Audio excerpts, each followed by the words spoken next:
This is the Waves homework booklet, question 19. The diagram shows a layer of oil that is floating on water in a glass container. A ray of light in the oil is incident at an angle of 44 degrees on the water surface, and it refracts.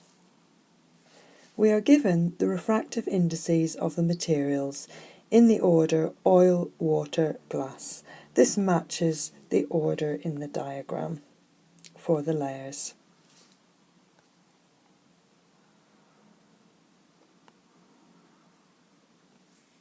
Now we are asked to show that the angle of refraction theta in the diagram is about 50 degrees.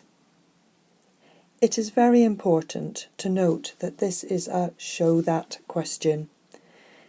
A correct answer will not get you full marks. You have to show the method for your solution. So we apply Snell's law to the boundary. So n1 sine theta 1 equals n2 sine theta 2. Now we carefully substitute the known values, the first and second refractive indices and the angle of incidence on the left, and our required angle theta 2 on the right. Rearranging carefully, we solve to find that sine theta equals 0.7678. We then need to use the inverse sine function on the calculator to find the required angle. I'm writing ans here to prompt you to use that function on the calculator, but in your exam solution it may be better to record this number within the brackets. It's important here to show an answer to more significant figures than that given in the question. This proves that you have done the calculation, and then you can say finally that this is approximately 50 degrees. Next, we are told that the oil and the glass have the same refractive index, and asked to draw the diagram, the path of the ray in the diagram after it strikes the boundary between the water and the glass and enters the glass. We also need to show the value of the angle of refraction in the glass. Let's go back to the diagram. So we notice the oil and glass have the same refractive index. That was given initially as well. The other thing to notice is that we have got parallel layers here. Since these are liquids, they must form parallel layers. For that reason, we know that the light will ultimately emerge parallel to the original incident direction. So that is what I've drawn here for the refracted ray. This will also mean that we have the same angle here as we had originally in the first medium. You could prove this using Snell's law twice over across each boundary. But hopefully this is something that you've already come to realise to be a consequence of the same refractive index either side of parallel boundaries. The same would apply if you had light passing into a rectangular glass block from air and then back out again. Moving on to part C.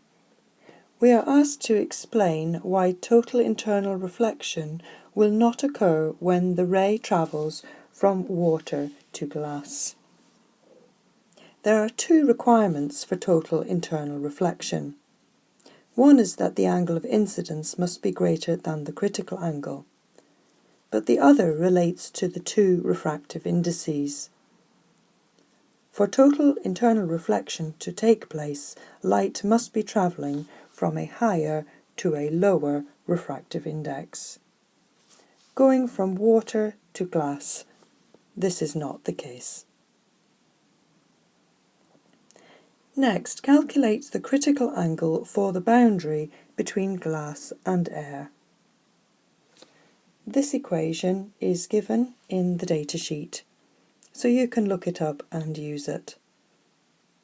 We're travelling from glass to air, so the second medium has a refractive index of 1. The first refractive index is the refractive index of the glass. Solving this, we do inverse sine of our ratio, giving us a value of 42.86.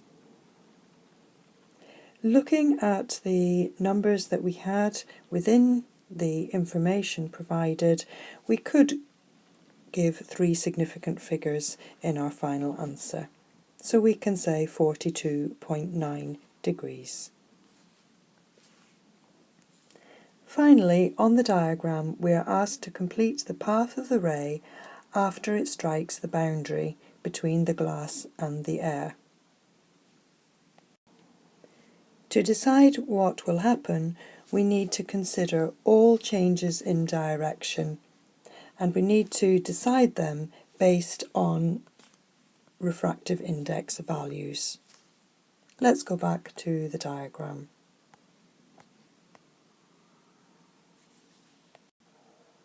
So following on from the reflection, the total internal reflection at the glass-air boundary, we now have the return path of the ray. So at the glass-water boundary, the light is travelling from a refractive index of 1.47 to 1.33. So we have a reduction in refractive index. This means that the light will bend away from the normal. The angle of incidence at this boundary is 44 degrees. And based on what we've learnt about the reversibility of light, we can see that total internal reflection will not take place. Following on to the water-oil boundary, the light is now travelling from a lower to a higher refractive index. So in this case, it bends towards the normal. We can also look at the original path of the light and compare the changes of direction. So again, it's the reversibility of light, and that will lead to ultimately the light leaving the container perpendicularly as it originally entered on the other side.